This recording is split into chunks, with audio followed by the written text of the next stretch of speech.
Hemos llevado ya algunos bloques platicando de esta reforma de telecomunicaciones y de las otras dos grandes que están pendientes, energética y político-electoral, y de cómo están empantanadas en la discusión, en buena medida por la dinámica interna de los partidos políticos. ¿Por qué no platicamos en forma de lo que está pasando en el PAN? Van a elegir, por primera vez además, de forma abierta, a su dirigente nacional.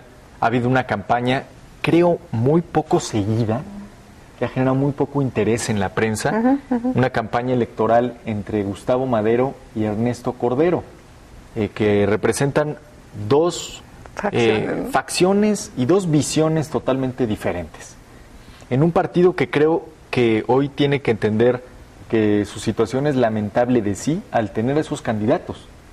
Es decir, creo que el PAN y el momento que vive el PAN para exigirse más era para no tener a Ernesto Cordero de un lado y a Gustavo Madero del otro. ¿Cómo lo ves, Juan? ¿Qué pronóstico de este, digamos, primer ensayo democrático, por así decirlo, del panismo? Pues vaya, a mí me parece grave porque, vaya, en primer lugar, yo creo que el PAN tiene una clientela electoral e ideológica muy bien definida.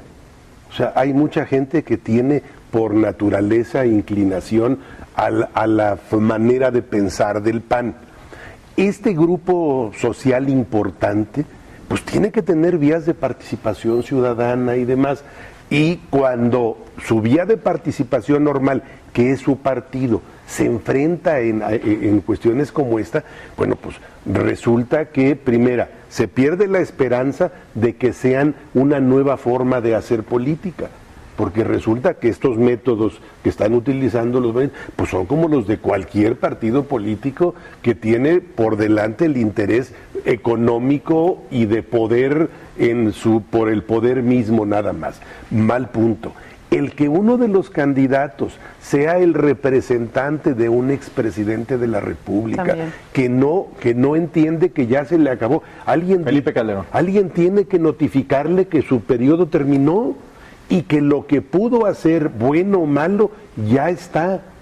Que si bien es cierto, mientras se es presidente, se puede impulsar medios de comunicación y campañas publicitarias para tratar de convencer a las personas de la bondad de lo que se hizo, pues finalmente el juicio lo va a dar el ciudadano al paso de los años.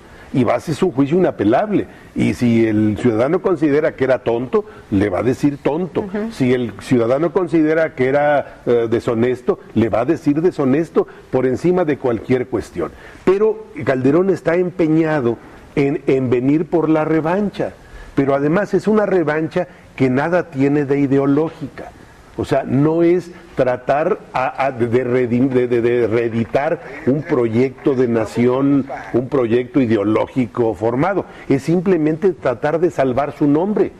Entonces, quiere que a través de esta nueva dirigencia, pues rescatar su nombre golpeado por decisiones pues muy poco afortunadas que tomó. Un poco la historia de Salinas, ¿no? La historia de Salinas, y si nos vamos a Roma y a Grecia, pues nos vamos a encontrar también, para no ir a los países de Sudamérica y demás, en donde, bueno, esto es muy común, ¿no? Definitivamente. Hay algunos, el caso de Perón, por ejemplo, que todavía está vivo.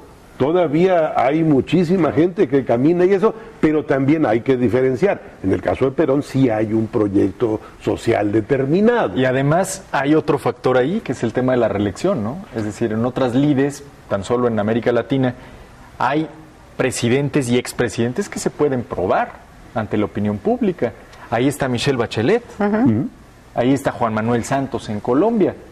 La pregunta que yo pondría sobre la mesa es: ¿Felipe Calderón pasaría la prueba de las urnas hoy? No creo, pero para nada, o sea, le iría muy mal. Entonces, bueno, volviendo al tema, se meten en una discusión en donde, bueno, pues hay quien acusa de colaboracionismo a Madero, y pues yo creo que tampoco son así como que no están muy equivocados. O sea, sí, en efecto, se ha visto una participación muy activa en dándole seguimiento a las propuestas del Ejecutivo priista, o sea, no andan mal por ahí, pero también la otra opción, pues primera, la figura de Cordero pues no es precisamente carismática. O sea, no creo que sea una gente que pueda no solamente conducir a los actuales panistas, sino además propiciar el que el partido crezca. Sí. O sea, yo no le veo el espacio. Y la lucha de todos los partidos es por conseguir convencer al mayor número de ciudadanos. Ese es el reto fundamental. El PRI requiere tener más gente, el PRD requiere tener más gente, porque seguimos hablando de ámbitos que es una tercera parte de la ciudadanía, o menos tal vez. La tercera parte que vota, ¿no? La que vota. Cuarta parte, entonces...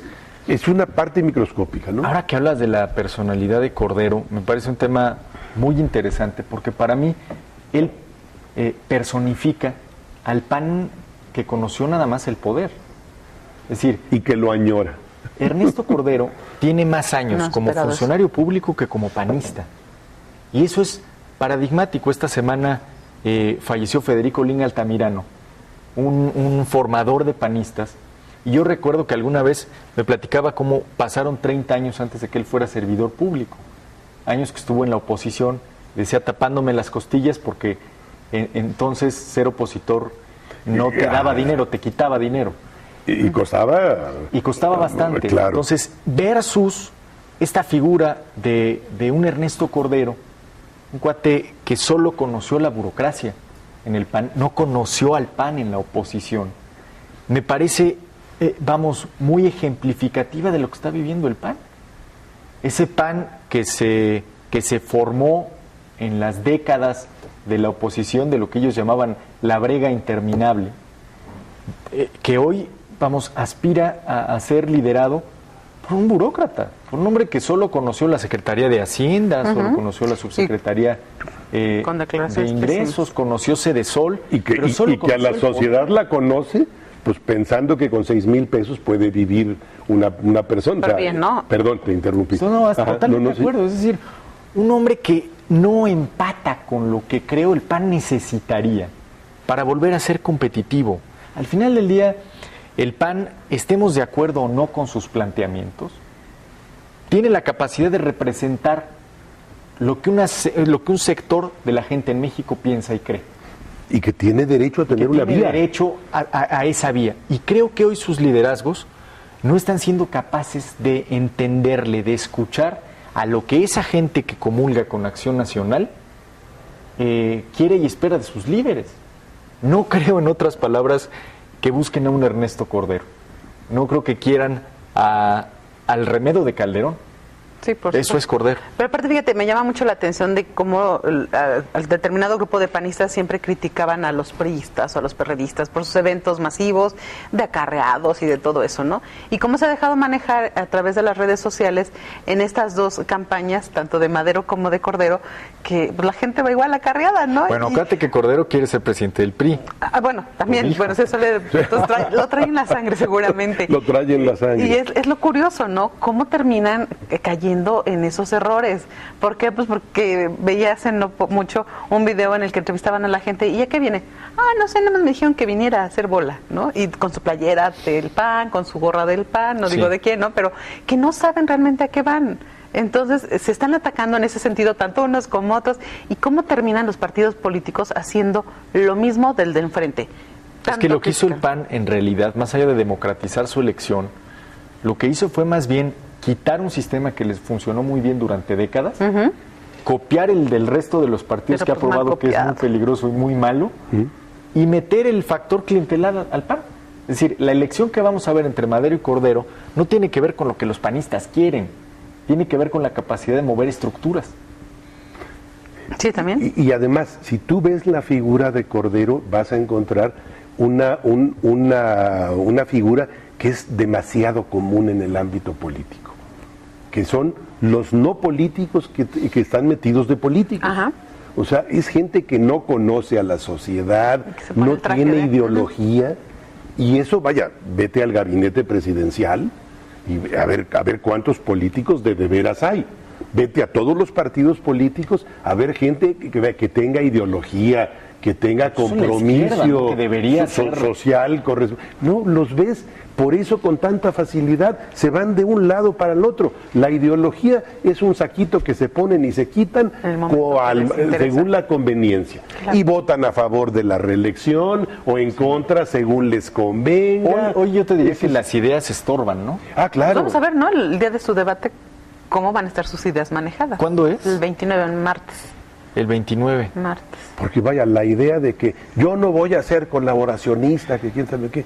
Bueno, pero ¿qué cosa es lo que propones? Ya nos dijiste que no vas a hacer. Dime, pues, ¿qué proyecto tienes para tu partido? ¿Cómo lo vas a...? Yo sigo creyendo que una democracia tiene que operarse con partidos. No hay otra forma. O sea, es parte de la democracia, sí, que es el peor de los sistemas políticos, con excepción hecha de todos los demás. O sea, y eso lo dijo Churchill, no yo. Y que bueno, pues tenemos que pelear por enderezar los partidos políticos, que esa es la forma de caminar. Nos engañan con, las diputaciones, los candidatos independientes. Ese es un distractor, hombre, por favor. Un ciudadano en este país puede participar de manera ventajosa o cuando menos equilibrada en una elección. Jamás. Requieres una estructura política, requieres recursos.